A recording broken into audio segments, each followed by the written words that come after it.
Hey, I'm William. Today we're going to show you how to test and replace the door switch assembly on your Samsung top-load washer. If you're experiencing issues like the washer not starting, the cycle stopping unexpectedly, or the door not locking properly, it might be time to check or replace this part.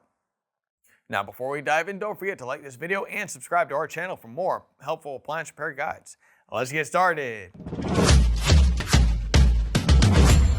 With over 2 million products in stock and the know-how to help you do it yourself, we are AppliancePartsPros.com. For today's work, we'll need a multimeter, a Phillips screwdriver, a channel lock pliers, and a flathead screwdriver. Also, please remember that safety comes first.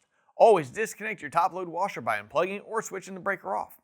With the power safely disconnected, let's dive into troubleshooting your washer. So let me show you how we are accessing it. We're grabbing our Phillips screwdriver and removing the 5 Phillips screws along the back of the console panel. With the screws removed, the back half of the console will pull away from the console assembly, and we can set it to the front. The front console will lift up at the back, and we can rotate it so that the face is down. We may have to lift the lid in order to do this. We're going to test the door switch assembly from the wires just to the right of the main control next to the noise filter.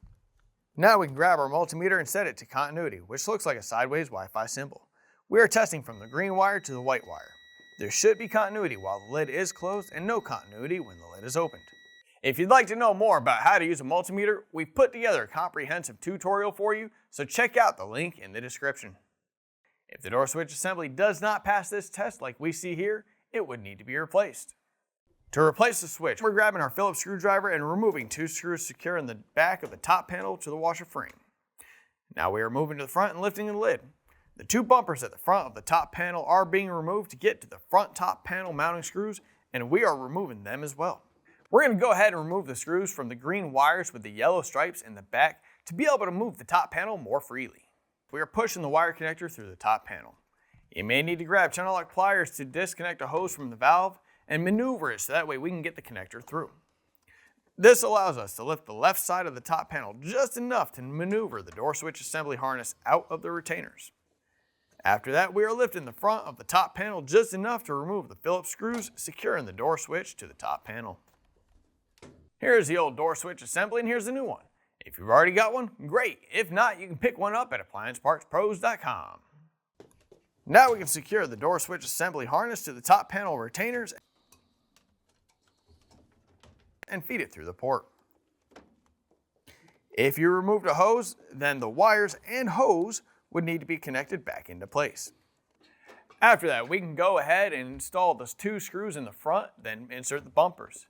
We're going to go ahead and re-secure the green wires with the yellow stripes with the screws that we removed, and then finish up with the last 2 Phillips screws that we removed to secure the top panel. We are grabbing the console and rotating it into the top panel, lifting the lid a little bit just to slide it in. Now we are securing the back console panel back to the console with the screws that we removed earlier, and then plugging the power cord back in. With that, we are done. Great job completing the repair on your Samsung top-load washer. We hope this video helped you successfully test and replace the door switch assembly. If you still got some parts to order, just head over to AppliancePartsPros.com with your model number. Most orders arrive within just a couple of days. We'd love to hear how your repair went, so please feel free to share your experience in the comments below. Thanks for letting us assist you with your appliance needs, and we look forward to guiding you on your next project.